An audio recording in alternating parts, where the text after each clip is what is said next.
Welcome, everybody, to the Natural Born Hunter podcast brought to you by Mountain Ops. Mountain Ops is a supplement company that specializes in the needs of the hunter. If you need a little more protein in your diet, boom, hit up the Magnum. 3 different sources of protein in there, so it absorbs in your body at different points in time, making it last longer so you can get stronger. You can also check out their Yeti pre-workout, perfect for hitting max lifts, PRs, getting your head in the game, and getting after it. They also have Enduro for those of you who are a little more cardio-based in your workouts, looking to charge hard for long hours at a time. The podcast is also brought to you today by Alaskan Guide Creations, the originators and innovators when it comes to bino harnesses. They're the guys to do it first and do it better, frankly, than everybody else out there. If you're going to dump a bunch of money into getting fantastic, great, expensive binoculars, well, then you better, spend a little bit to protect those. They're super reasonably priced. They come in great camo patterns, and they're a fantastic product. They strap it to your chest, hold them down, fully encased in there, and protect them from all the elements. So check them out. Without further ado, let's fire this puppy up. Long Beach. Went and hit up Laguna for a little while. I'm Uh-oh. straight up gangster/surfer. You were California loving? No. I had 3 kids there, so I didn't get no loving while I was there. I wish. Casey, I'd like to see you with the reverse bandana on, like Tupac. Oh, like Tupac? Yeah, where it's tied in the You know front what? like Aunt Jemima. So you want to hear something funny? When I was in high school, put this on so it's not so gangster. No, So go gangster. Gangster's good. Was gangster good? Yeah, gangster's good. Are you filming all of this? Yeah, I started the podcast the minute I realized we were going to talk about Tupac and Casey looking murdered out. Welcome to the podcast, ladies and gentlemen. When I was in high school, I used to do a lot of wakeboarding. And just like hunting, you wear outfits, right? So Outfit. my outfit was Outfits. Like, Sound like my wife getting ready to go out to dinner. Yeah. You guys put on outfits, or you just put on clothes? No, Casey wears outfits. He sets them out the night before. Like, you remember back in 7th grade, you do that? Yeah. What's the better word for outfit? He still does that. No, you wear outfits. It's okay. Yeah. On the bed. I told that on the Gritty Bowman podcast. Brian was giving me crap, calling me a pretty boy, and I was like, dude, you need to meet my wife. Like, she dresses me. She picks my outfits out and puts them out on the bed. That's good, dude. You're always looking sharp. I try. So that's what's happened. That's what's happened. You've been taught. You've been trained now. I've been married for 8 years, so I've been a lot of things. Once you're married that long, I'm basically just a big pushover to my wife. That's what I am.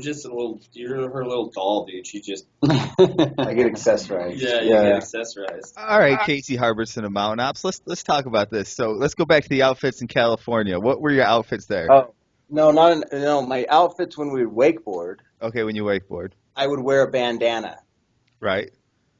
And so, do you need to wear a bandana when wakeboarding? No. But You probably shouldn't, actually.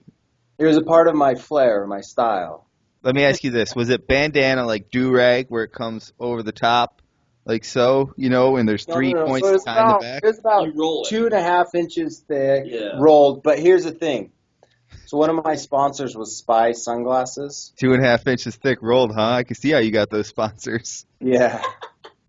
And It's not about how good you are. It's about how good you look. That's it's right. all- That's trust right. me, that's exactly what it is. Nice If you're ugly, thick you're not bandana going on to the get forehead. in this world. No, so one of my sponsors was Spy, and so I asked him, this is way before, people even thought, I guess, about printing on bandanas. I wear a bandana, but I want to put, instead of wearing a Spy hat, I wanted to have your logo on the bandana. Well, they didn't have anything for me, so I literally got the logo, and painted the logo onto the bandana. I'll try and find a picture somewhere. What color paint?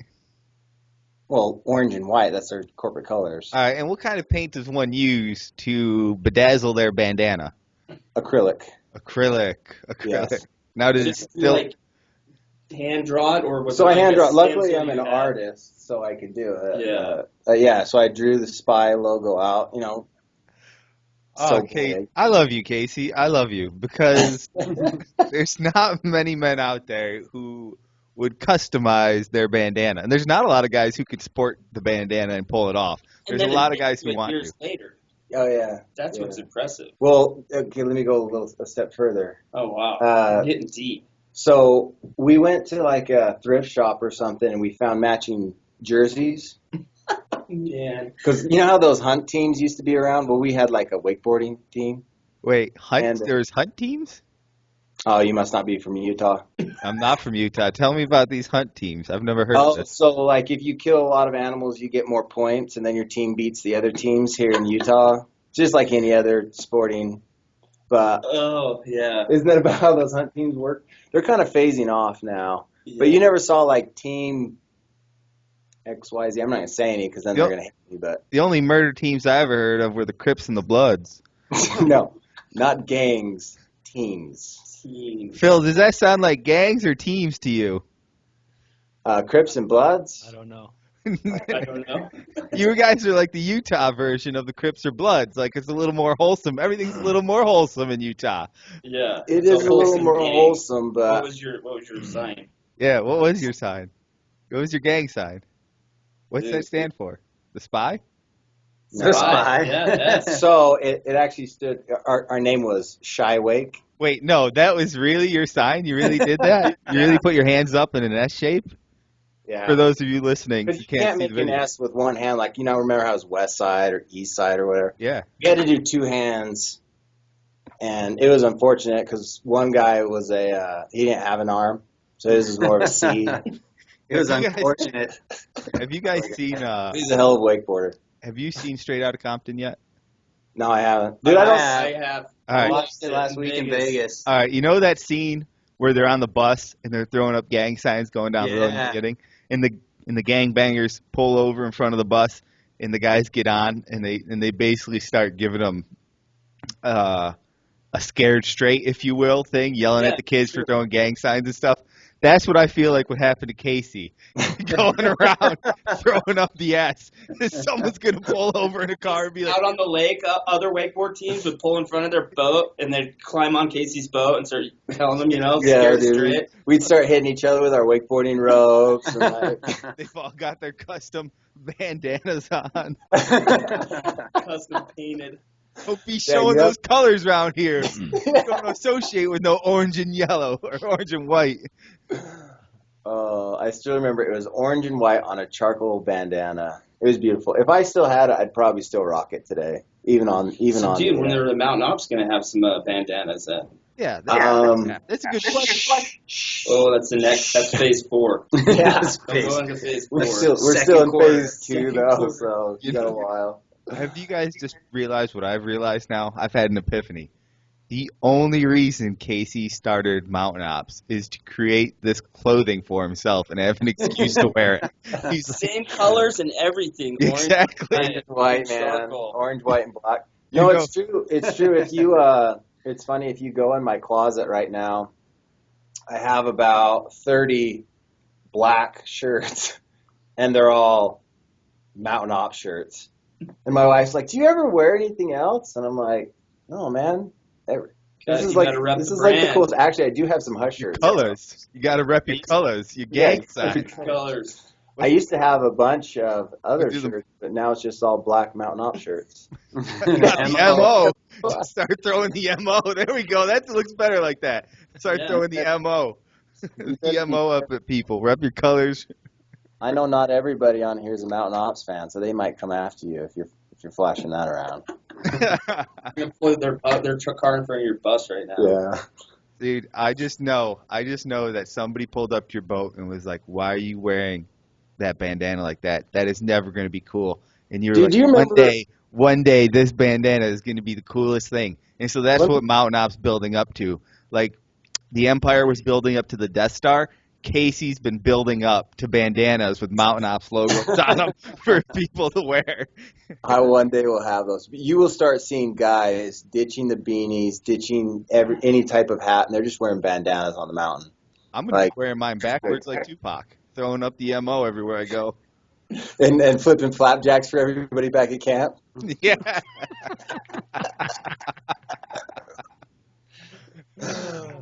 So what's it like having the Hush Boys there with you tonight? Because that is tonight's guest. We have Eric, and we haven't even been introduced yet. We just went into this. I'll tell you this. So Eric and the Hush Boys. So Eric is here in Utah. Casey here is in Idaho. So Eric actually works out of the Mountain Ops HQ, and their warehouse is a part of our warehouse. So we have the pleasure of working with Eric on a daily basis. Daily basis. Yeah, Daily. I'm always here. Well, unless he's hunting or unless we're at a show or whatever. But I'll tell you what, these guys, you're going to love this podcast. They are not only entertaining, they're just downright handsome. So everybody that's listening should probably grab the video portion of this. So is this live right now? No. We're just recording right now. Minutes after. Oh, so it will be up right after this. Yeah. Sweet. But no, seriously, some of the most solid guys you can be around or even spend any time with. So we feel blessed to have that connection with these guys. You say that now, but when Casey steals your bandana idea, and all of a sudden you're seeing these Hush Life bandanas all over the place, you're gonna be like, "Listen, guys, I don't know if we can really work together anymore." I'll just burn their Get your warehouse stuff down. and get out. Burn our portion of the warehouse. I'll burn the Only Hush our section. first portion. Yeah. It'll be like 3 years down the road. You guys have disappeared off the map. Everyone's gonna be like, "What happened? What happened to the Hush Boys?" Be like, "Oh, you didn't know? They stole the bandana idea from Casey at Mountain Ops. He drove them under." I like it. I really hope we revive bandanas after this conversation. Whoa. Hey, enjoy the podcast. Good to see you, Phil. Good to see you, Will. You guys take it easy. Hey, bye, man, Casey. take it easy. So tonight's guest is Eric and Casey from Hush. We are. And they are as far as I know, they're the biggest hunting channel on YouTube. If not, they're the only one that really matters. Yeah. All right, close enough. Big hunting and fishing channel. Biggest hunting and fishing channel on YouTube. There we go. That's What's interesting, though, is I've been doing YouTube outside of the hunting and fishing world for a while. And so I started the hunting channel Hush 4 or 5 years ago. And back then it was the only committed channel to consistent content of hunting and fishing. There was always people that would put videos up, of their hunt or whatever, but it was the only consistent channel of uploading hunting and fishing videos. But you get on there now, and there's a lot of them. There's a lot of people that are committed to doing it on the YouTube platform, which is awesome. We love that. We love seeing that. So, yeah. But we are still the biggest and the best. So, Casey, you actually, now that I think about it, you did YouTube before this? Yes. You look a little familiar. Without that beard, you're not the guy who did the lightsaber thing in the garage, are you? That's probably my brother. That's your brother? Yeah.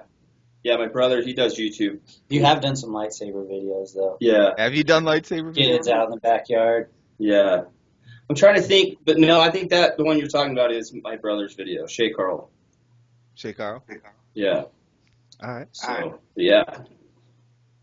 So I've caught up on a few of the videos. I've seen some, and honestly, I didn't. You don't put two and two together. Somebody shares a video with you, and you check it out. And I actually saw clips of Eric's hunt with the Fireball, a while back, and then I got to catch. I watched the whole episode today because I hadn't watched the whole thing, and then I caught some of the other ones, the mountain goat hunt that Casey was on, and I tell you what, man, it's there's something to be said about the genuine, the real hunting, right? I mean, I've been on this podcast before, not talking down to hunting TV. It's not like that. It's just having some friends that do that and understanding a lot of the recreates, a lot of this, a lot of that. It's not the same, man. It's not the same as you walking around with the camera and putting it on as it happens. And if shit happens, shit happens, Yeah. It's really cool to see that. So honestly, getting to see more of your guys' videos, I can see why you have such a huge following, and it's cool to see. Well, we appreciate that. I mean, the one thing we've always strived to do is show it all, don't leave anything out. And it's developed. The channel's developed since bringing Eric on a year ago, but it's really developed into a lot more of the raw footage that you couldn't get away with on TV. And frankly, I mean, it's cool to cut a really cool, epic video, you know, with sliders and all that, jibs. That's fun, but I think people enjoy the reality more than the cinematography at times. And so that's what we always try to do, is show everything. And we did a live hunt, a semi-live hunt in Colorado this year, where we would shoot all the footage every day, and then at night we'd cut it and upload it for the next day, so it was somewhat semi-live. And it was raw as raw, because we didn't have a lot of time to cut it. And that series did really well, because we were able to show over an 8-day period the highs and the lows of hunting. And what's cool to us is all the hunters could relate to that, because they go through that. Yeah. But we have a lot of non-hunters that watch, and you know, if they just watch a 22-minute show on TV about hunting, they're not going to get to see everything. And so that really allowed us to open up and show everything. So it related to the hunters, and it also showed the non-hunters what a real hunt is like. Let me ask you this. Do you think, obviously you guys are kind of on the forefront with the online platform with Hush on YouTube. I remember hearing about your live or almost live episodes, you know. Do you think at one point you'll just be going live with some of these? Oh, yeah. I don't think that's far off at all. Like, I mean, technology's there. Needs to get a little more advanced to stream. I mean, we were talking about this today. Should we give them our idea or not? Yeah. Is it live streaming on Facebook? Like, you can live stream on Facebook, Periscope's big now. Yep. Like, it'd be cool, like, to capture a kill shot live on Periscope, you know, or something like that. Like, I remember talking to guys about this 5 years ago when I started doing Hush. People were trying to figure out a way to do a real live hunt, but you know how technology goes. In 5 years, we can really do that now. You know, I think because I did some live videos this weekend. I was down in Brooklyn at an archery range there, and I was like, man, this live stuff, doing it is a lot more fun than you would think when you see people start writing to you and all that stuff. So I think it's really going to be the future, because people seem to be more and more disconnected in their daily lives than they used to be. So this is a bit better place to kind of come together as a community.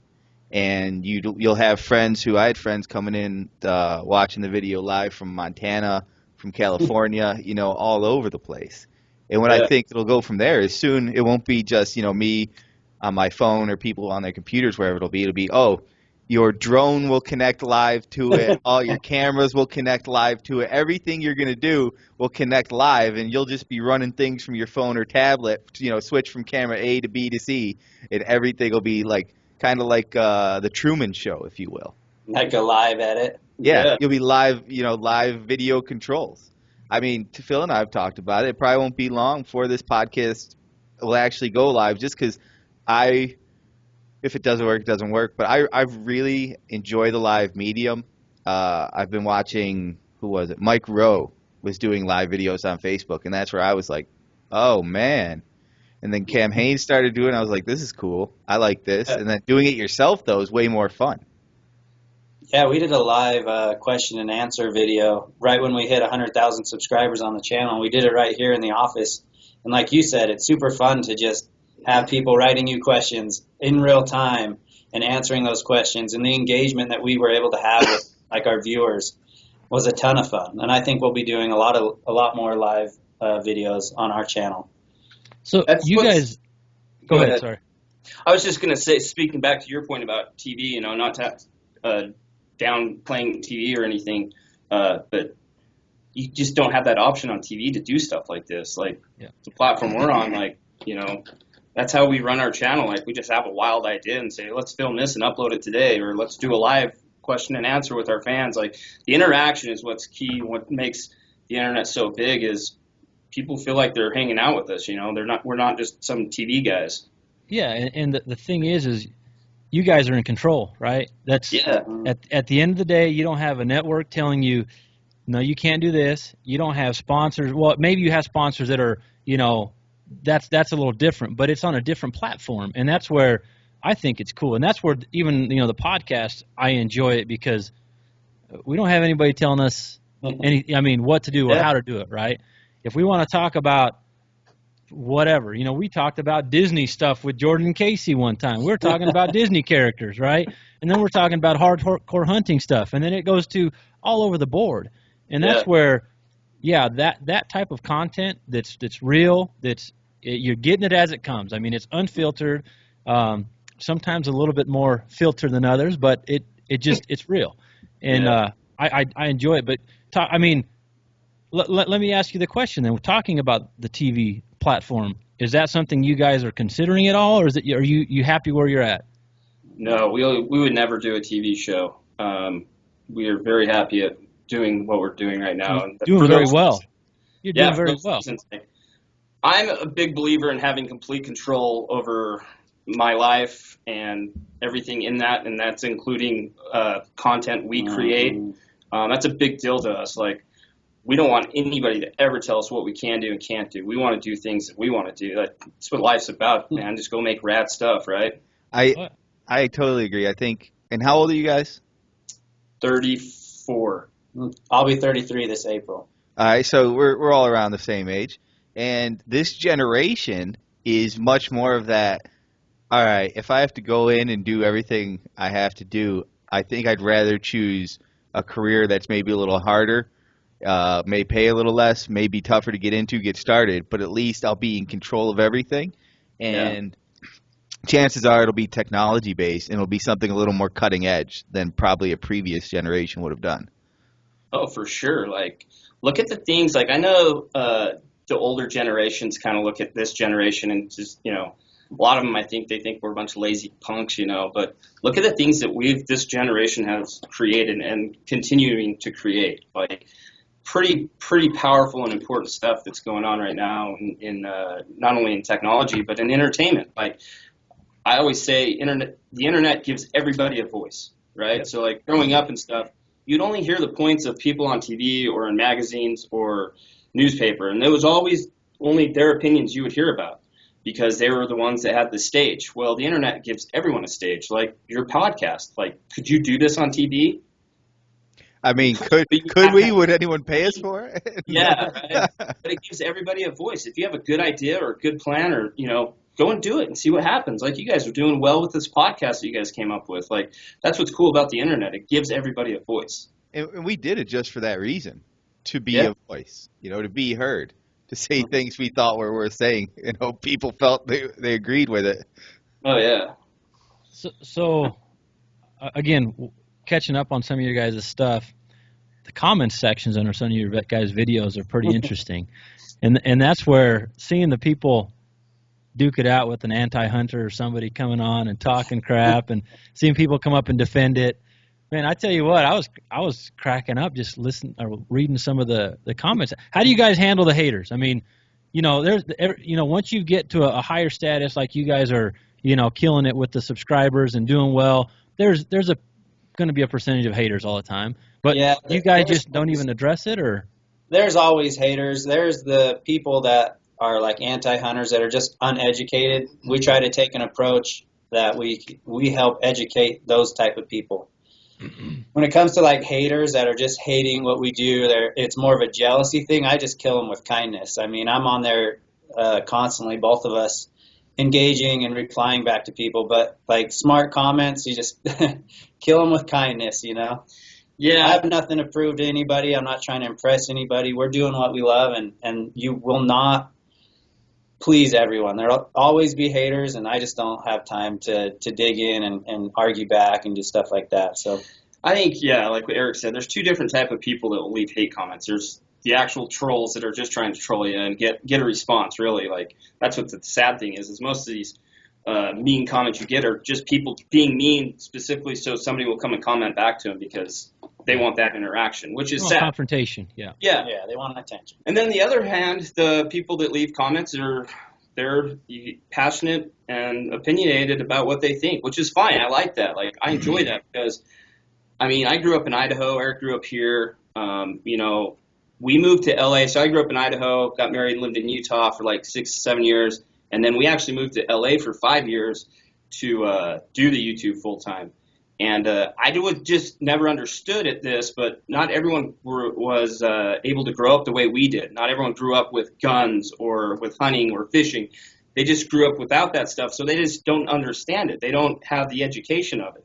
And so what we do is, what's the coolest thing to us is when we get comments from people saying, hey, like, I really hated hunting before I started watching your videos. I didn't understand it. I thought it was a bunch of dudes, throwing a 12-pack of beer in the truck, driving around, shooting everything they see. But now I see that you guys do this for a purpose. You do it for a reason. You eat what you kill. You do it for conservation reasons. And that's what's coolest to us. Like, I don't ever bash with the anti-hunters. I just try to inform them.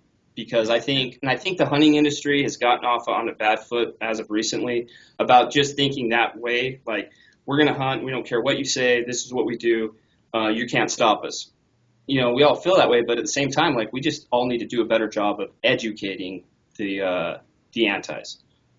I just want to come hunt with you guys so I can come eat. I mean, I watch you guys cooking it up on the hunts, man. We're better cookers than we are eaters, which is bad, but we can cook better than we hunt, I think. Man, the cooking videos to me are so fun. Like, I never once thought growing up or doing any of this video stuff that I would ever host a cooking episode. Yeah. So Casey's been doing them for years, and I'm trying to learn the ways and how to talk and do the camera work. But it's a lot of fun, and people, like, the feedback on the cooking videos is excellent. People love the cooking videos. We try to make them fun and entertaining and somewhat informative on how to. But the cooking videos are definitely like a huge part of our channel. Yeah, big time. I enjoy it, man. I'm working on one myself to bring a little bit of my Hispanic flair. So I'm gonna be doing a little cooking video here pretty soon. But it's cool, man. It's cool to see, and I don't know. Just getting to see other guys that are experiencing stuff, like you said, that we hunters do. You can take any hunter out of their certain group and plug them into another hunting group, and it's probably going to mesh very well because it's so similar. And like I said, getting to see what you guys bring out, it's just, you almost seem like I know you guys just from watching the videos because it's part of the routine. It's cool to see. Thanks. Yeah, I love comments like that, like compliments like that. I mean, we, like Casey said, during our Colorado hunt, we put up all kinds of stuff. I mean, we'd sit there and eat snacks around a campfire, and people really enjoyed that because that may have reminded them about their dad or when they did that growing up with a friend. And I've seen comments from people like, I haven't hunted in 10 years, but because of this video and your channel, I am going to go hunt with my family next year and do these things and make more memories. So just the little things like that can really trigger someone to want to go out and experience what we're doing out there. So I think that's like super cool too, reading those compliments. I think it's such a unique and open approach to hunting and to hunting film that it's you don't need to have a TV channel. Here's the thing too, you don't need to have a TV show on a network to be on TV anymore. You guys are on YouTube. I have an app that boom, press a button, casted it up to my TV. I'm now watching it just like I would any other, hunting television show. Only difference is there's no commercials, and when I'm done, I go, boop, it's right back down to my phone. I could be in my, not that I would ever do this, in my truck watching it. But, I could be on a lunch break somewhere on the job site. Oh, what do I want to watch? Pull it up, boom, there they are. I'm watching Hush. It's super funny you said that about the TV because over the years, I've seen myself on the smartphone. I've seen myself on my computer screen, and it didn't really register to me how many people are seeing this, and I'm really throwing myself out there in front of the world. It didn't hit me until I saw my brother put my video on his 50-inch big screen smart TV, and I was like, whoa, this is real, what we're doing is really cool. It may be on a digital platform, but yeah, it's going on TVs, it's going on tablets, it's going everywhere with everybody. And but yeah, the TV thing is kind of crazy. When I saw myself on TV, I'm like, that really hit you? Yeah, I'm like, I'm on TV. I am on the TV. You made it, Mom. On TV. He's in the TV. I am. It is funny. I noticed this when we were going down to SHOT Show in the airport. There was 4 TVs playing, right? not one person was watching them. Everybody was on their cell phone, their laptop, or their tablet. You're competing now. People on TV or even in person sometimes, you're competing with the entire world inside this little, silver black box, this little screen here in your hand. All the information I was talking to somebody about the other day, it's like school is going to be sort of obsolete at some point because it's like, what do you have to know? What do you really have to know these days? It's going to be more stuff like you. You're going to really have to hustle harder, come up with more original things to stay ahead of everybody. Yeah, it's true. I don't doubt it, man. I know there's 1,000 people out there that want to do the same thing that me and Eric are doing that are probably a lot more talented than us, that probably can film and cut and do all that stuff a lot better than us. And one day they're going to be on YouTube and they're going to take us over. And I'm glad. I hope, like I tell everybody, if anybody wants to start a YouTube channel, we will tell you everything we know, because we think the more eyeballs that we bring to the YouTube platform or the digital platform, that for that matter, it's better for everyone that's trying to do it. So. Yeah, it makes it more, I want to say more respected, but that's not really the word. Well, it's just that abundance mentality, man, where, there's plenty for everybody. We can help each other grow, and like you guys said, let me show you how, if nothing else, because, it's a great way to have a vision of what you're doing, because the guys that are out there jealous or, they don't want to share information because they're fear that somebody else is going to catch up to them, they're going to get caught up to before they know it, and that's where, like I said, with you guys staying true to your roots, enjoying what you do, doing the YouTube method and doing well at it, man, that's you've gotten a huge following. I mean, you guys got 105,000 subscribers now, or over that? Yeah, all right, they're close. That's awesome. I mean, it's killing. And then, like I said, how the growth. I mean, you guys it probably goes up every day. A couple hundred. Oh yeah, our brand manager Brian, who's sitting over here, he's the numbers guy that keeps track of the graphs and everything. And growth is 22,000 the end of the very first year. Yeah, so the very first year I launched it, it had 22,000, and then since then 3 years it's climbed over 100,000. And dude, like our goal this year is by the end of the year, I think we can be at 200,000. And I mean, yeah, the channel itself growth is exponential, man. Yeah, it's just snowballs, I mean, it gets bigger faster, but the channel's getting about just close to 1 million views a month, and we want to, well, we plan to have about 2 million views a month by the end of this year. So I saw you guys, your vlog that you put up here on the SHOT Show recap, right? So you guys are going to be continuing with that consistent content, but in addition to the hunts, I mean, I'm sure you guys have some stuff stockpiled maybe that you're going to pull back off from last year and show, and then you guys have a film premiere that you're coming out with. But so tell us, kind of walk us through the outlook, since we're here early in the year. What's the outlook for what you guys have moving forward? Like I said earlier, man, it's always off the cuff, but we always set ourselves up to I think it's important to do consistent content. Obviously, will always help. So if you want to upload one video a week, then you plan on Wednesday at 5 o'clock. I'm uploading this video, so your fans kind of know, or the people that watch you kind of know. We think that we can do 3 videos a week, and what that's going to include is a vlog. So every Wednesday we'll do a vlog, like behind the scenes of what we're doing, the new gear we have coming out, whatever's going on. More current, yeah. And then we want cooking episode, hunting and fishing episodes. There's a lot of things we want to do. Right now we have our 4 solid hunts that we had from this year from New Mexico, our one trip. We're cutting into a film premiere that we're going to be doing February 10th. And so it's going to be it's basically filmed it like a 90-minute documentary. So it's a 90-minute documentary of us going and hunting antelope and then elk in New Mexico for 3 weeks. So we'll have that premiere done, and we'll be showing that in Salt Lake. But also, we're going to be, I guess we can say this because we decided, right? Yeah. So we're going to upload that 90-minute documentary on YouTube at 7 p.m. on the 10th. When we start showing that premiere, we're going to upload it to YouTube so you guys can watch the 90-minute premiere. But then there's a lot of sections in that we're going to cut up. So there's cooking stuff, hunting stuff, vlog stuff, so we can extract that and make them like one solid cooking video instead of just, because we have like 2 cooking videos within these 90 minutes. So we'll just be able to pull out like 8 segments off that video. But yeah, we're going to be doing 3 videos a week moving forward. Cool. Yeah, we're just, to be honest with you, we kind of wing it. Well, the cool thing about YouTube is we get to do it on our time and upload the videos that we choose. So we're committed to Monday and Thursday will either be some type of hunting, fishing, or outdoor cooking video. And then every Wednesday, that up-to-date vlog, which I think is going to keep our channel more current. I mean, you're going to get to see what we did the week before leading up to Wednesday. And that way we can just keep everybody informed, where before we did the vlog, it really was just kind of hit and miss.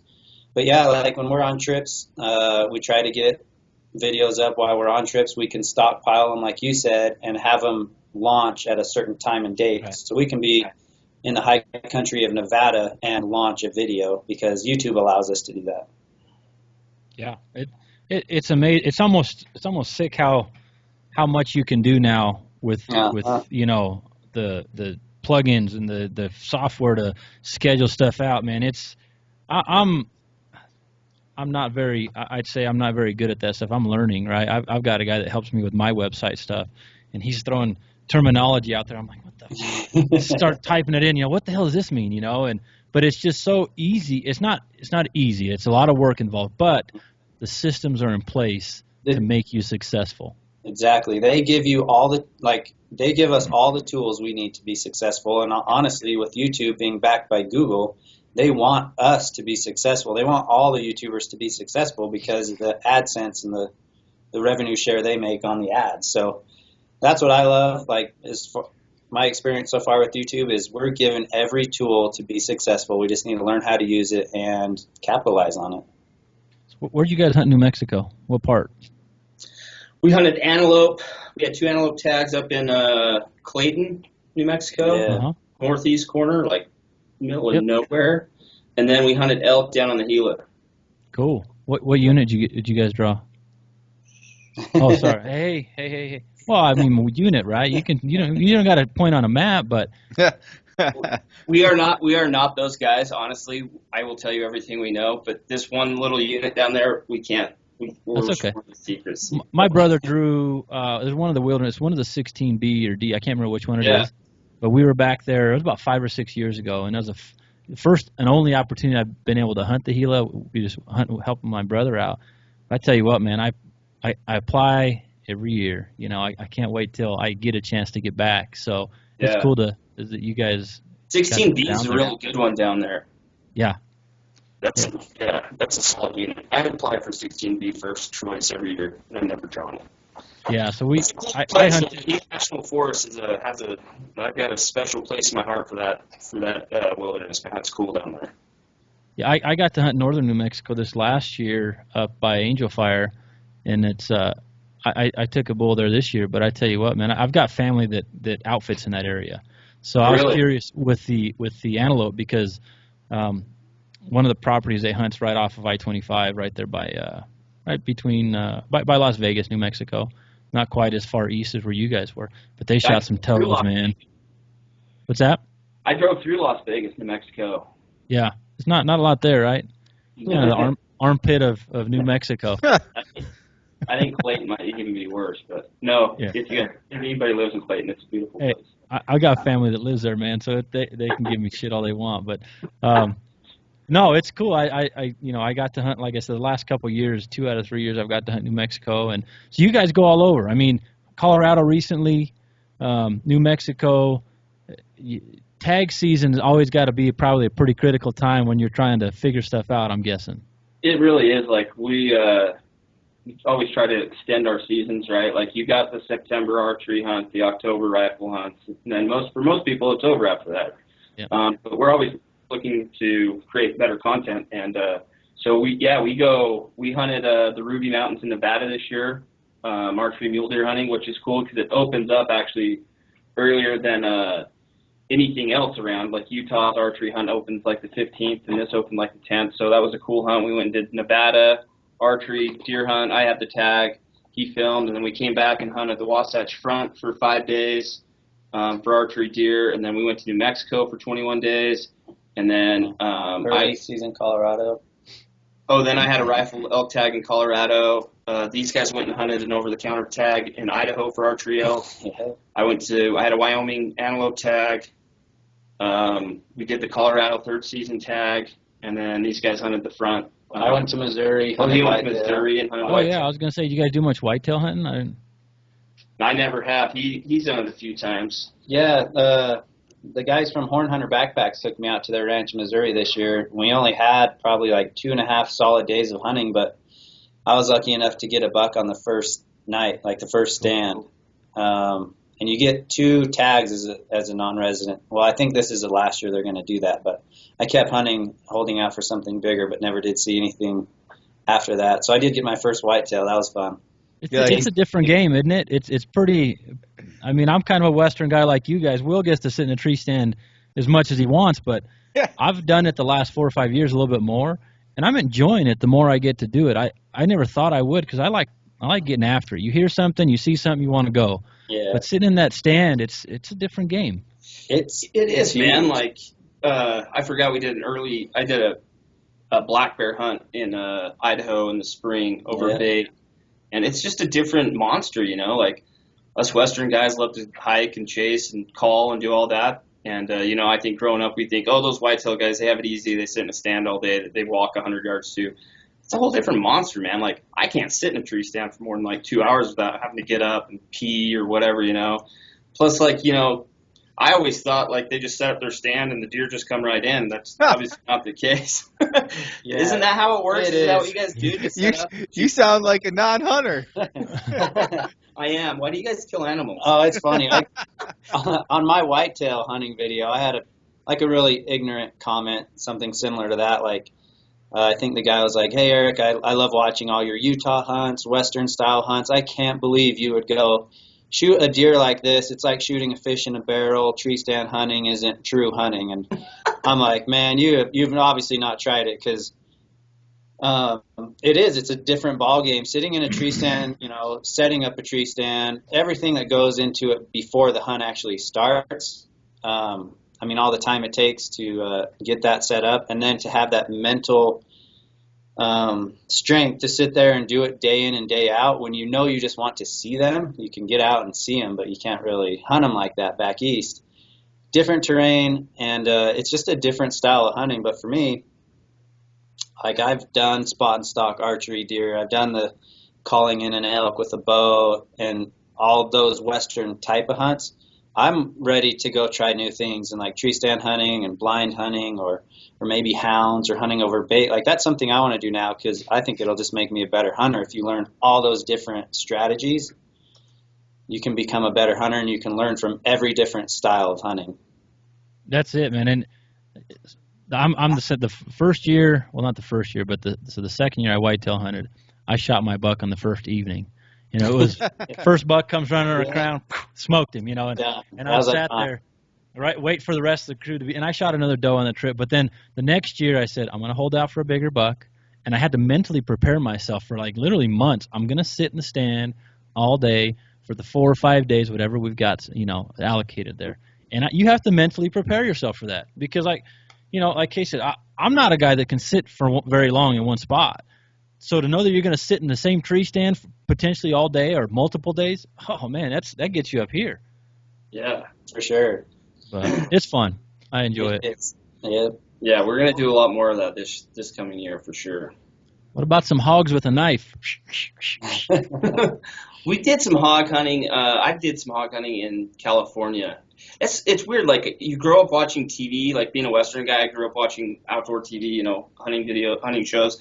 And every time a turkey hunt, a whitetail hunt, or a hog hunt would come on, dude, I'd just leave. I'd like, I don't want to watch this stuff, right? So I never thought I really would want to do it. But, like, turkey hunting, now that we're getting a lot better population here in the West, in Utah and Idaho, dude, turkey hunting is one of my favorite things to do now. Hog hunting, same thing, man. Hog hunting is an absolute blast. We were shooting with rifles, but, dude, they're still, like, smart freaking animals. And it's not like shooting fish in a barrel like I thought watching TV, but so yeah, like all that stuff, I want to do it because it just, like Eric said, it expands our knowledge of animals and the outdoors. So yeah, and that's That's one thing. The more species you get to hunt, and in the different terrains, the better you are. At some point down the line, in some situation, you're going to be better off for it with somewhere else while you're hunting. So the more you can take in, absolutely. It's I feel the same way. No, we always say it too. Like, we learn something new on every hunt. Every hunt teaches us something that we didn't know. Like, don't ever think as a hunter, like, however many years you've done it or however successful you've been, that you know everything. Because every hunt we learn something, you should be, or I should be open to learning something. And Right. doing different hunts like that teaches you different things about animals. And like I always say, like, being a hunter is not just knowing how to shoot an animal. It's about being a good woodsman and knowing how to get around and doing all that stuff outdoors. I think is just as key as knowing how to spot an animal. Yeah. That brings up a few things. So I went to Gotham Archery this weekend in Brooklyn, and I really didn't know what to expect from an archery shop in the city. Yeah. But Ryan Callan from First Light or is it Callahan? Callahan. Yeah. Was talking about it when we went out for dinner with him, and I thought, that sounds pretty cool. He seems pretty impressed that there's an archery shop in the city. I ought to go check it out. I go down there, and you wouldn't believe it. It's a big, nice shop, and they have like classes of 30 people every hour, new class learning how to shoot a bow for the first time in their life. And they're probably not. The majority of them probably aren't bow hunters, right? No, not a single one. Yeah. Not a single one. I couldn't believe it. It was just like these people who live in New York City that are looking for something interesting to do. A lot of them have always kind of wanted to try it. We were down there. My buddy's got a film competition coming up, so he decided, I'd like to make a film on this. He had worked there when they first opened, but then went back to college in Pennsylvania and wanted to make a project out of it. So I thought, I'd love to go. Let's go. So we go down. And I was like, how kind of numbers are you guys doing here? He's like, well, we've been open 18 months, and we'd have 20,000 first-time shooters come through. Dang. Wow. My jaw just about hit Unreal. the floor. I was like, wait, what? I go, like, 20,000 visitors? He goes, no, that doesn't count the ones who come back. He goes, every person here in this class will probably be back in a week and a half to 2 weeks. And I was like, really? So what kind of, he goes, well, figure it's about 40,000 people. Visitors, and I was just like, it blew my mind. 20,000 first-time shooters all learning on recurve or on a Genesis bow, and they've got 2 coaches for every class. And sometimes it was cool at the end of the night. It was very different than any other bow shop I've been to, because I was there till probably midnight. And they would have, birthday parties. And I don't mean kids' birthday parties. There was hardly any kids that showed up to this place. But they were like full-blown 30-something-year-old people having birthday parties, where they'd rent the place out for 2 hours. And they'd have, the whole birthday, and everyone would shoot. And they'd have games where you shoot the balloons out and all this stuff. And the instructors are there, telling them what to do and everything. And I was blown away. I could not have expected to go down there and see that. But I got to talk to a few of the guys who they've gone since it's opened. And one of the dudes was on a TV show. I hadn't seen it yet, but it's called Power. It's on the Stars Network with 50 Cent. And I've seen the trailers for it, but I've never watched it because I don't have Stars. But I get talking to him, and he's a Puerto Rican dude in his I'm guessing in his 40s. And he's from Puerto Rico, but pretty much raised in the Bronx or in Brooklyn. And I'm like, so how'd you end up here? He's like, well, I've always seen archery, and I've been curious about it, so I came here and I learned. And he's like, I just got addicted. I just kept coming back. And he's like, I guess a month or so ago, they had their first ever bow hunters or hunter safety course. And so he did it, and he's like, now he goes, I'm going to go on my first hunt this year. Dang. He's like, I just started watching, Sportsman's Channel and looking at videos on YouTube and stuff. And I talked to Ken, the owner. I'm like, so what kind of numbers did you get for your hunter safety course? He goes, we sold out in 3 minutes. Really? Yeah, I was just like, holy shit. I'm like, this is amazing. But then I think about it, and it's like, should I be this blown away? I guess it's my own personal, mental roadblocks holding me back from thinking that this would be possible. But you think number one market in the world, biggest city in the world. Yeah, there's probably some people there, Yeah, who right. go do archery, right? It's just a completely previously untapped market when you think about it, and it's the biggest one in the world. Yeah, I mean, they say archery is like one of the fastest growing sports in the world right now. Like same story. Like when I lived in LA, I was super bummed because I was like, where am I going to shoot my bow at? I live like Santa Monica downtown, and I was like, where am I going to shoot my bow at? I couldn't find any pro shops that were close by, and so I out of a whim, I'm like, I'll look up archery ranges. Like they're going to have one. There was one that was like 6 minutes from my house. And same scenario, I'd go there and shoot every day. It was free. It's actually where they had the Olympics, whatever year they had the Olympics at. That's where they did the shooting for the Olympics in LA. But dude, it was always just jam packed. Like after 5 o'clock, people would get off work and they'd go, and I'd try to get there at about 3 and shoot for a few hours, so I don't always overlap.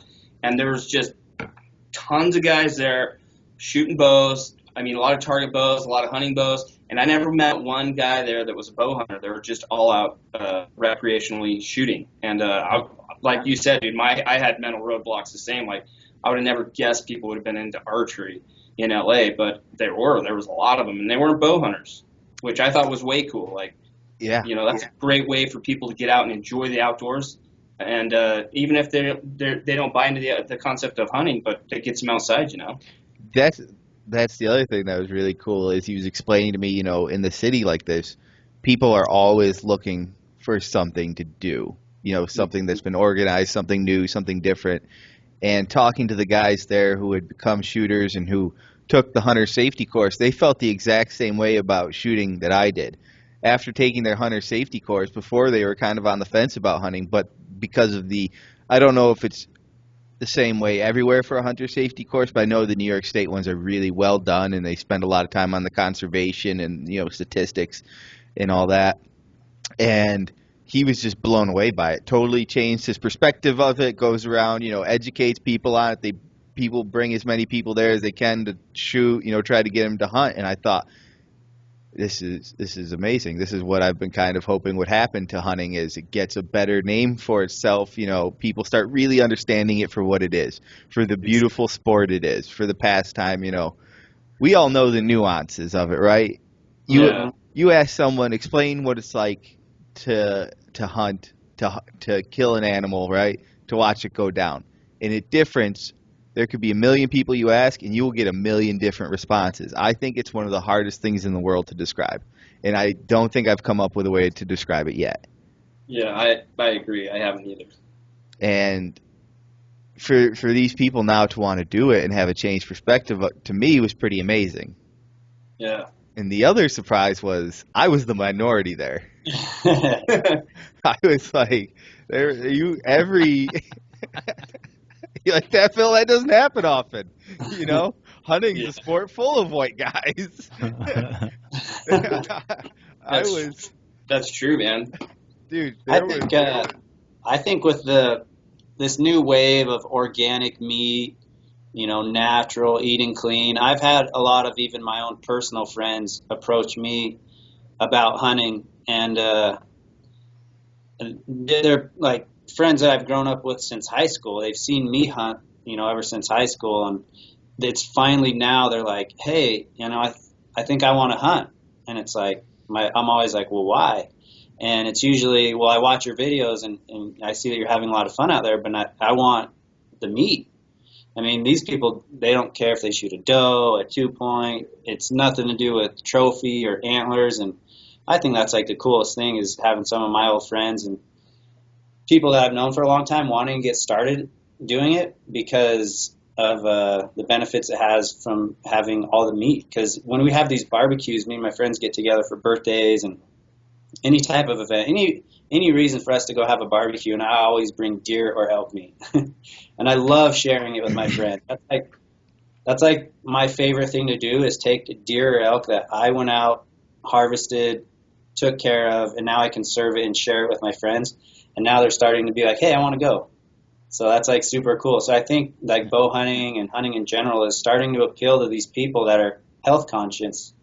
And and having that organic meat is like a huge thing right now. I think it's great for the sport and the community of hunting. Oh yeah. Hey guys, speaking of the cooking, I just got an idea. Just an idea. All right. Let's hear it. When's the Hush apron gonna come out? You know, the cooking apron. We haven't thought of that one. That's a good idea. I'd be on the list. I'd sign up and buy one. I'm just saying. Would it have a slogan on it? Bandanas. Yeah, a combo We're gonna pack have with the matching bandana. bandanas and aprons. I'd like before they see Mountain Ops do it. Phil. That's what you should do. Shirtless, apron on, bandana, 2.5 inch thick rolled. Yeah. That would be pretty funny. Some custom aprons with like super legit like waistband that holds like our Camp Chef gear and all that. We're gonna do we've been wanting to do an ebook. Yeah, we want to do an ebook. Recipe book, and maybe that would be a good time to launch our aprons. Hey, if you guys want to do an actual book that gets printed on paper, I got a guy for you. You let me know. Oh, really? Yep. We might be doing that. You let me know. Okay. Yeah, we want to do we get comments a lot and stuff. People are like, man, if you guys had the Hush cookbook, that'd be cool. It would So be we've been cool. talking about doing like maybe our top 10 favorite wild game recipes, and do like an ebook, maybe print some. Who knows? We'll have to see when we get there. But I think that'd be super fun. I got an idea here. You Dude, guys? let me write these ideas down. let's- Grab a paper. we're You guys have some good pitching ideas. No, this is an idea we do right now. Okay. Check this out. Why doesn't one of you go on Facebook and do the live thing right now, and I'll go in and watch, and we'll see if we can get some questions for you boys right off the live Facebook feed. Let's do it. All right, Eric. I sent you a friend request too, so you accept that. Otherwise, I can't watch your stuff. Can't stalk you. On Facebook. Can we do it off the Hush one? I don't know Hushin if you can do it off a page. I couldn't do it off the Natural Born Hunter page. I didn't see the option for it. I wanted to do it off it, but I could only get it from my personal page. Should we do like an Instagram post? Because that might happen a little faster. The live thing? Where do these live at? Like the video on YouTube? Where does who live at? These guys. Where's the Phil's in podcast? Denver. I'm in upstate New York. No, where's this gonna be at? Like the video? Podbean. Yeah, it gets hosted through Podbean, but that'll push it out to like all the other, like that sends the RSS feed out, which is what gets updated to like iTunes. So to get on iTunes, you have to have it hosted somewhere, and they pull the RSS feed. Same thing with like Stitcher, a lot of different things. And then we'll put a video version of this on the YouTubes. Cool. Yeah, we'll give you a copy if you want. You can put it up on your YouTubes if you'd like. Yeah, Yeah, we're we always can do down that. with that. For Like- sure. I give you a copy. I mean, send you the download or whatever. So, I'm actually gonna do a little vlogging real quick. Hold on. oh shoot, we're going digital. You guys want to do like a live question right now? Yeah, we'll take live. Are you setting it up on your personal Facebook thing right now? Yeah, we'll try something. I'll just use this, get a picture real quick. I think Instagram we could probably get like the quickest response. Send them both places. I'll look at both places. People right now listening to this episode who find this boring, just keep hitting that 15 seconds ahead mark till you get to where we're no longer trying to set these up. You know, if we planned ahead, maybe all this would go a lot smoother. But as is, it's pretty good. I'll tell you what. You know what else was amazing about the... All right, you guys are getting vlogged right now, so just There continue. we go. You know what else is pretty cool about the Brooklyn Archery Shop or Gotham Archery? What? You would not believe and I can say this, I'm a married man, this from an objective standpoint, Oh no, this is Objective. turned dirty. completely objective, but there was a lot of very attractive women, and occasionally they get some models in there. At the archery shop, really. By occasionally, I mean a lot, they said. All right, so we are doing a podcast with the Natural Born Hunter podcast, right? Yep. Yeah. Tell them where they can find this at. You can find it on iTunes at naturalbornhunter.com or on YouTube under Natural Born Hunter and on Podbean. We're also on Facebook and Instagram. Nice. So we'll link it down in the description box. Go check it out. These guys are awesome. Anyways, back to the podcast. See, this is in itself going to be like episode within an episode within an episode. That's how the internet works, man. It just goes everywhere, right? The internet's creepy. It is everywhere. Okay, so I'm gonna make a post on our Instagram. I'll have to tag you guys. All right. You going live from Facebook too? There's not enough people on there, I don't think. On Facebook? You'd be surprised. You got No, friends on we Facebook? were gonna do a Periscope maybe, but No, forget Periscope. Facebook's where it's at. You think it's bigger? Well, think about how many people follow you on Facebook, right? Who's going to get on? When you do it on Facebook, everybody in your friends account gets a little boop boop. Eric's or whoever is live streaming right now. So I've been wondering about that. Like, obviously, so when you do a live stream, then everybody gets notified, right? So, like, compared to, like, if we link a YouTube video in on our Facebook, like, very few people get to see it. Exactly. I think because Facebook wants live stuff to be big on Facebook now. Yeah. And YouTube doesn't want to, or Facebook doesn't play friendly with YouTube. okay, so I just Exactly. made a post and we'll connect it with Instagram and Facebook. So they should be on both. All right. Questions? Yeah. I'm telling you, go live. Oh, live? I've never even done that on Facebook yet. Hey, trial by fire. Here we go. We'll have to see if anything. I'll try it. Yeah, Casey's gonna try to log on. Not on my personal. We'll answer Can't them do now. it from a page? Dude, the first thing somebody wrote was no. Do you follow them on Instagram, Phil? Get I am Hushin. on the Hush, yeah. Get I am on Hushin that. for all of you who looking for the Instagram stuff.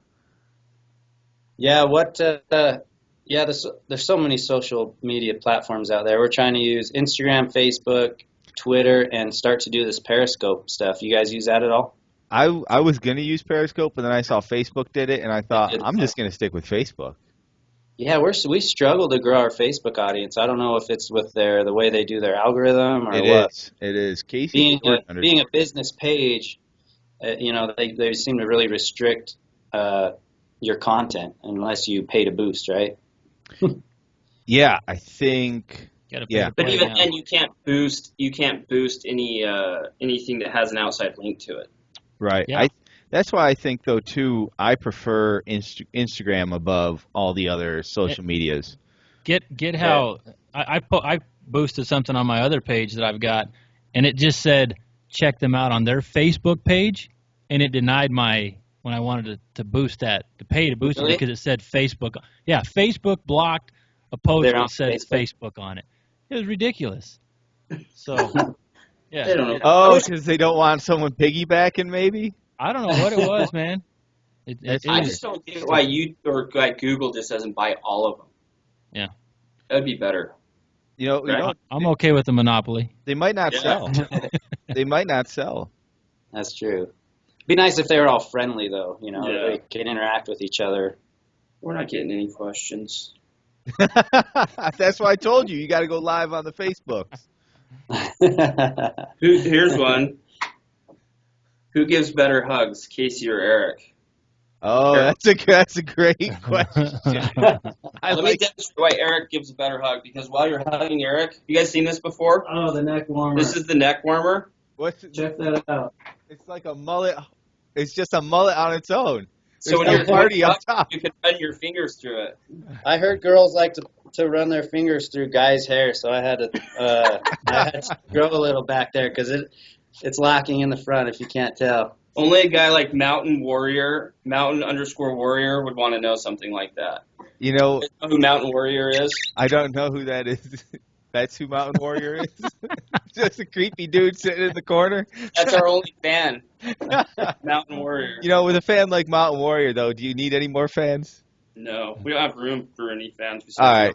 If you guys aren't going live, I'll go live. See if I can get some. Here, I'll send you friend requests right now. You accept it so I can tag you in it. That way we can have some synergy here. Synergy. That's on my personal Facebook. Yeah, your personal Facebook where you have Okay. personal. Just get like a like page, and it gets all kinds of confusing. It does get confusing. Okay, there we go. See, this one I hardly ever use, the one that your friend requested me on. Wait, how many do you have then? Well, I have like a like page, right? Because they let you get 5,000 friends and you have to be like a business page. So I just converted it to a business page, but it's not as interactive. So I had another one just for like friends and Okay, we stuff have like a that. question on Facebook. This is from Chris Lane. It says, how often does the Hushin crew get invited to hunt private land? That's a good question. That's a good It's Not nearly enough. I would quite a bit, honestly. If I post coyote hunting videos or coyote pictures on my Instagram, personally, I'll get a few like, hey, you should come hunt coyotes out here on my farm or do that. When I started posting the whitetail hunt I went on, I got a lot of people that wanted to collaborate on videos to come out and make whitetail hunting videos. So I get it every now and then. I don't ever get asked. Guess Uh-oh. nobody wants to No one hunt wants me Casey. there because I'm the real killer. While we're on here, though, I did get an update from you guys' extreme coyote hunting up video up close. Oh, did it go up? Yeah. Tonight we uploaded extreme coyote hunting video. We're multitasking. There you go. We're uploading videos while we do a podcast.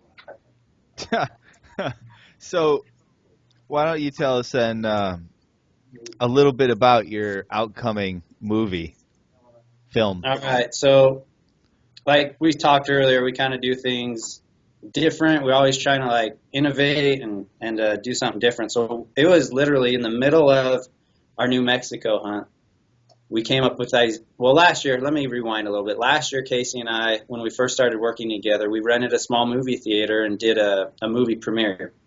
So that one featured 4 hunts in a very typical fashion, right? So it would be like an antelope hunt. It would come and go and end. And then it would be a deer hunt and end. Well, while we were on this trip to New Mexico, we were like 2 weeks into it. And it like hit me out there really hard because we had been already did 2 antelope hunts. We were already like halfway through his hunt. I'm like, man, this is the hush life. You know, we have this tag, hush life, right? And it's just being out in the woods, doing what you love, hunting or fishing. And I was like, we need to make a movie for this year, and it should just be this trip. You know, like a seamless 90-minute video of this trip, 2 antelope hunts and 2 archery elk hunts, without being any cut or end, just an hour and a half movie. So we just, out there, we had the idea, this year when we do a premiere, let's do this one and just call it the Hush Life. Yeah, so, but if you guys anybody listening, live close to Salt Lake, you want to come watch it, we're selling tickets out pretty fast, but it's February 10th at 7 o'clock at the Megaplex. That's at the Gateway Mall. But you can get on our website, gethushin.com, and buy tickets. We're going to raffle off over probably $10,000 to $15,000 worth of gear, and it's going to be just a fun night. Bring your kids, bring your wife. But, yeah, like Eric said, it's a 90-minute documentary of the Hush Life. You guys going to be there? I wish, man. I'm not too far, but Are you guys coming to the expo? I'm thinking about it. But if I go, it's Friday, Saturday. Oh. So that's why we planned it on the Wednesday. It's the Wednesday before the show opens on Before the Thursday. The expo. You know, hopefully more people are in town that wouldn't normally be here. But last year we had a blast. We sold out 2 theaters with like 440 people. This year we rented 1 big theater, 500 seats. So it should be a good time. It will be a good time. Yeah, and we just decided today that we're gonna upload that video, that 190-minute video, to our YouTube channel that same night. So for people like yourself that can't make it, they can be watching exactly what we're watching here in Utah. And we decided to do that because, I mean, we are committed to the YouTube platform, and we feel like those viewers are really our lifeblood of what we do. So we didn't want to necessarily hold that away from them and upload it later after the people could see it here in Utah. We're like, why don't we just share it with everybody at the same time? For those people that can't make it to Utah, they'll be able to sit back and watch it with us. And going back to like the smart TV, this is one of those ones you're going to want to wait for. It's an hour and a half. You're going to want to sit down, grab some popcorn, relax, get your family and get your kids involved and watch. Maybe try to win some free gear, man. Shit, that's a whole bunch of stuff to give away. Yeah. We have some good sponsors that are willing to throw down on some pretty sweet stuff to give away. So, will there be any free Mountain Ops bandanas? Hopefully we can get a couple of the custom Mountain Ops bandanas. I'd like that. I'd like to see at least one handmade. Maybe Casey will bedazzle some before then. Did you say bedazzle or vajazzle? I think Casey could put a bedazzler to great use in the Mountain Ops headquarters. Yeah. I told you guys that Facebook Live was the way to go, and I have a question that came in. I am supposed to ask Eric how he pulls off the hat over his ears. Man, it's so funny. I get that comment all the time. I have the smallest head. Like, let me just show you, for those who can see this video, if I don't put it on over my ears, that's what it will look like. I do have a little bit of a tiny head. It's hitting my ears if I do that. So, for me, it just makes sense to pull it over. I have a small head, so whether it's forward or backwards, I got to tuck the ears because my head's so tiny. See, I'd like tucking the ears because it's a flat brim. If you don't tuck the ears in a flat brim, you're going to look like an idiot. Hey. And I like flat brims. You got your ears tucked? I can rock them both. I just trying it out. I don't like it. But what's your guys' opinion? It feels like there's like a very distinct line drawn through the hunting community about flat brim hats. Flat brim versus curved brim is probably the most controversial topic in the hunting industry today. I agree. It's almost as controversial as, do you wear board shorts or tights when you work out? But everybody knows the correct answer is tights. And when in doubt, go shirtless. Yeah, that's a funny topic, man. I mean, let's hear your opinions. Let's hear your opinions, though, because it looks like one of you has the flat brim on and one of you is going with a little slight curve. And we all know Phil looking good with that gray on gray there. And he's a fan of the curved hat. Considered a flat brim? No, that's a band. No, he's got just enough curve. That's where Phil's walking the tightrope. Phil's got a little bit of foot in each camp. Where with the right company, he's like, no, this is totally curved. With other people, he's like, nope, this is flat as flat gets. Yeah, see, he's right there on the fence. He can go either way, but I wasn't all about flat brims 2 years ago, but I can tell you this, flat brim hats are super comfortable, in my opinion. And the thing is with the flat brim, you can always bend them. So, yeah, you always not have always. Not always. I've got a Mountain Ops hat that's a flat brim that I tried to bend. It didn't bend. No, there's certain. If you try to bend that hat right there that Eric has on, you're gonna look like an idiot. Yeah. Just a little Prove bit. my point. Watch this, people. Watch this, people of Facebook. As Eric tries to bend the brim of this hat, he just gets stupid. Hey, ready? Go ahead. Check this out. You can add a little bit of curl to that. No, that looks bit. terrible. That does not look good. That doesn't look good at all. You got to keep it flat. It's got to be true. I think that looks great. That looks way good. What do you guys think on Periscope? Good or bad? Bent brim, flat brim. I'm wearing a bent You guys brim. are periscoping too? Yeah, we got a live Periscope going on. We have- Breaking the internet right now. We're breaking the internet, dude. This is like vlogception. Here's another question that we just got asked from Chris Lane. How often? Oh wait, no, Drew Kremians. Or Phil? Where is your favorite place to hunt in the United States? Where's your guys' favorite Glad place? they've narrowed it down. Yeah, Above 12,000 feet. great answer. I have not been above 12,000 feet, so I'm not going to pretend like I can answer that question. I'm going to say in the Adirondacks, get a little more specific, even though I have not had any success there. I love going up there. Where's yours? My favorite place to hunt? Oh, man. That meadow where that bull was shot. Yeah, that's a pretty good place. If I had to pick a Fireball spot, Meadow. yeah, that was a pretty memorable hunt. But my dad, the first place my dad took me hunting was down on the Pavant. It's in central Utah. And I've hunted that place over and over and over. And there's just something about hunting somewhere where you're familiar with the terrain, kind of the deer, and the way the animals move. But that would probably be my number one favorite place to hunt, just because when I'm there, there's just so many good memories attached to that mountain range. That's where my favorite would be for sure.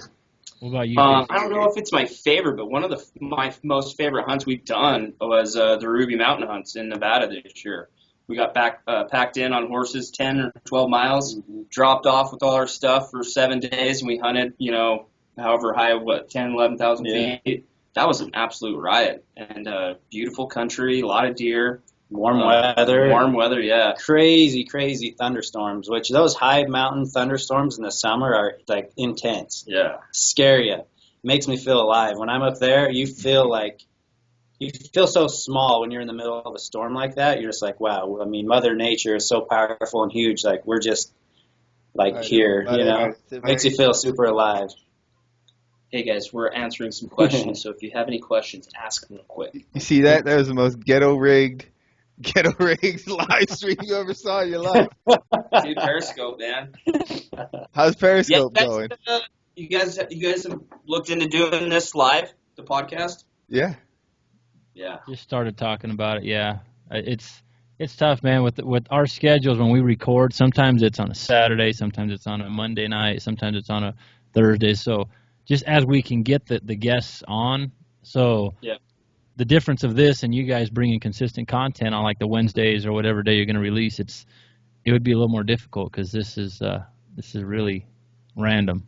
You know what I did discover is you can, once we do set a time, we can have like a live thing go out that has like a countdown to it and updates people on when it's going to be, and then before it starts, it counts down. I think that's like the YouTube Hangout or Google Plus answer these Hangout. questions real quick on Periscope because they're disappearing. Is there any way to see the back ones? Okay, if you guys ask questions on Periscope, ask them again. People are asking us if we're going to do a podcast anytime soon. We might. Any Arizona hunts planned? I wish. We don't have enough points to draw. Somebody asked, Casey, your eyes are amazing. Yes, they are. Beautiful. Can you guys see my eyes? Look at them. They're beautiful. Anyway. They are. They're blue and hypnotic. Are you going to do more fishing videos? Yes. Because we are Hush. That's what the SH is, fish. We are going to go to Oregon next month, do a stillhead trip.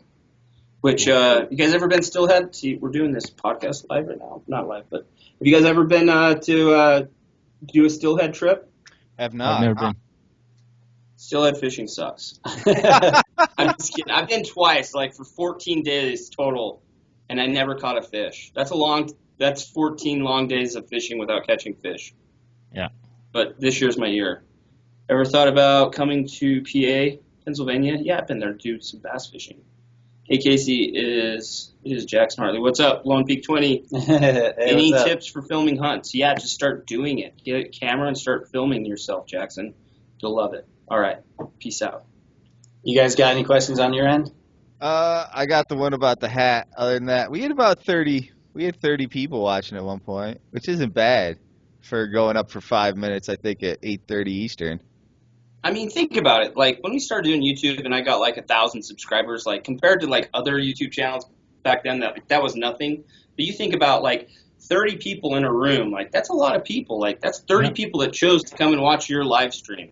That's exactly. I think that's awesome. And that's who watch it live. I mean, there's going to be a lot of people who go through later and they're like, shit, I wish I could have asked them a question when this was going on, but I was doing whatever. I mean, all the live videos I've seen, other than Mike Rowe, who will go for like an hour, everyone else's has been really kind of short. I mean, I saw that, like, when we did our live question and answers, a lot of people that couldn't make it were commenting, like, will this be up? Will you share this? Yeah. Even though they couldn't be there live, they wanted to still watch it. So we did upload it to the channel. Actually, we have more questions under Instagram. Did you see that? Yeah, go ahead. Call one out. Why does Will have a fetish for men in tights? Because they show everything off better. Brock Akers, that's why. What do you think about hunting internationally? Much of the anti-hunting community considers this trophy hunting. I mean, I guess that really depends on where at, but you know, the way I look at, like, we'll take Africa and exotic animals. We'll talk about that for a second. I don't have a whole lot of interest personally hunting in Africa. I think I would like to go and maybe bow hunt some of the plains animals out there. But you got to think, like, in Africa, those animals are their resource. Those are the animals that are natural to that area. And for those people, they're not exotic. They're just the animals that they have. For them, it's like elk and mule deer and mountain lions over here are exotic. So international hunting, I don't think it's just about trophy hunting. I think just like hunting in your hometown or home state, people benefit from the meat, managing and conservation of the herd and the animals in that area. But let's be honest, like, we hunt mule deer and elk here in Utah and Idaho because that's the resource we have, and some people hunt seals and fish because that's the resource they have. So I just think like it's really easy to look back and be in Utah or be in America for someone to be like, oh, you don't need to kill those animals, they're exotic. Well, they're not exotic to the people that live there, you know. That's true. One thing I always think about is it says much of the anti-hunting community considers it trophy hunting. One thing I know is I don't give a whatever anybody else thinks about what I'm doing. You gotta do you, Yeah. and I'm a fan of hunting, so. Exactly, it's what they think, right? They just they think it's trophy hunting, but they don't understand it and they don't know. How about you, Casey? For or against? I'm not against anything that comes down to conservation, call it what you will, but it's like, for me, I have no desire to go to Africa. Like Eric said, I didn't grow up around those animals. They just don't do it for me. But it's a very hard concept for people to grasp that don't hunt, that don't understand conservation, is the reason those animals are thriving and doing well still is because they're being hunted and being taken care of by hunters that spend a lot of money over there. You go ask people, like after the Cecil the Lion thing came out, I can't remember what radio show or news station went out there and they were interviewing people from South Africa, and they were like, what do you think about Cecil the Lion being killed? And they're like, who the hell's that? Like, that's one less lion that we have to worry about killing us. And that's pretty much all the economy is over there anymore, is hunters bringing in money. Like, they don't have much else going on for them over there, which is sad. But for me, I don't ever want to go do it. But the reason those animals are still thriving and doing well is because of hunting and conservation. So just like here, like people are like we posted something the RMEF put up about, when was it, the 50s? Yeah, about the elk herd. And the elk herd was like, what was the number, Ryan? Number guy? 40,000 elk in the United States back then, and now there's like over almost 1 million, and that's due to the conservation efforts of hunters. For people to look from the outside in and say, oh, you're just killing all these animals. And so we always talk about how much we love these animals and care for them, and then they're like, how can you love an animal and then shoot it? And it's like, well, you got to understand the conservation part of it and why we do it. And people that want to understand it do understand it and get it. But anyway, back to Africa. Yeah, I think it's great. I'm all for conservation. All right. Well, I got one more question for you guys. I know Will's got to run too, but obviously you guys get many trips, fishing, hunting. You got a lot you're working on. Is there anything that's sticking out in your mind, like, man, I hope I can draw this tag, or I hope I can draw that tag coming up? Is there one that's shouting out at you, or a trip that I'm working on with somebody right now is actually looking for moose paddles in Alaska in the year 2017. Honestly, it's one of my dreams is just to go. I would probably rather go look for moose paddles than go shoot a moose, which might sound crazy, but just that trip right now is like the trip I'm looking forward to. And we're going deep sea fishing in Florida this April, and that's I'm looking forward to that one because we're supposed to catch all kinds of like sea fish that I've never caught and sharks and stuff like that. So something that's out of my element is usually the things I look forward to most because I get to learn new things. Honestly, for me, dude, I was so about chasing tags for so long, even until last year. Like, we did the whole New Mexico thing, and we love hunting New Mexico. It is one of my favorite places to hunt. But drawing like a sweet tag is definitely cool. But it's like people I think hang their hats on. Dude, once I draw that tag, I'll be able to go and hunt elk, especially here in Utah. Like, it takes so many years to draw an elk tag. 20 years or so to draw a good elk tag, and in 20 years they never hunt elk. That maybe they're helping their friend that drew the tag or something.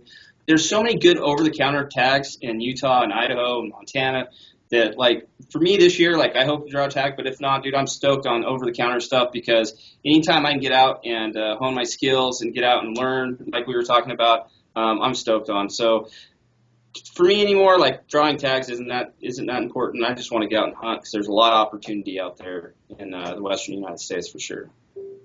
I agree, man. There's something about just going to a new spot that you haven't been to, learning it, struggling with it, and hopefully capitalizing. But there's something to that. In Colorado, I live here. There's tons of opportunities here, as well. So cool. Hey, I appreciate the conversation tonight, guys. It's been cool to catch up with you guys. So.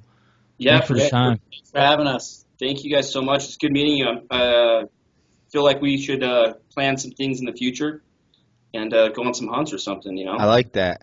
I like Let that. us- A bedazzling know. trip out to the Mountain Ops facility where Casey. Mountain Ops office. Yeah, Yes, we've got Casey. your Mountain Ops care package with that bandana waiting for you I'm here. thinking we also get some jean vests that Casey can do our last names on the backs of them, and then an MO on the front. You're going straight biker gang now. Yeah, yeah. That's our gang uniform. That's what it'll be. The headband with the jean. It's not a jacket. gang, Will. It's a team. It's a team. That'll be our hunting and fishing team. All right, ladies and gentlemen, don't forget, as always, to check out Mountain Ops, a proud sponsor of the show and a proud employer of Eric as well. You do work there, right? I work in the space, but you just I'm work in an the space? employee of them. All right, never mind then. Not a proud sponsor, I know, of I was Hushin before. as well. Yes, There you go. they are definitely a big sponsor of ours. So Yeah. go check them out. And their stuff works. It is Yes. amazing. And you can use the coupon code NBH20 for 20% off your purchase. Does not apply, though, to things that are already marked down. I know that's one of our biggest complaints. Maybe Casey can step it up, start just giving you stuff for free. We'll have to work on that. Bro. Yeah, must be for what? Individual products? We're not a for-profit business anymore, so I'll get that switched right We away. get it switched over. Everything's free on the Mountain Ops. Just kidding. Casey's pretty entertaining. We should have him on this show sometime. He's only entertaining for like 10 minutes, and it's like, whoa, dude, way too much, Casey. Once the bandana talks You get over. Casey and Jordan together, though, man. I'm telling these guys, they need to start a vlog channel. Yeah, they do. Live from the office. That's what I want to see. Yeah, Right. Yeah, exactly. Casey, how about you go live sometime? Yeah. Dude, how about I do more than just work sometime, and then I'll go live? How does that People sound? will watch you work live. They'll watch anything. I Trust know, me. just set up a camera while he's answering emails and stuff. I'm going to convince Jordan to do it because I know he'll do it.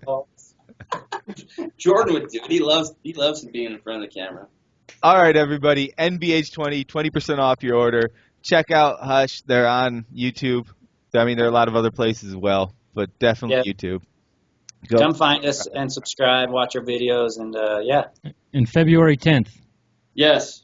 Go to February 10th. GetHushin.com to get your tickets to the film premiere. It'll be a super fun night. So Boom. Cool. There you go. Check us out. Subscribe. Leave us nice comments. We always enjoy that.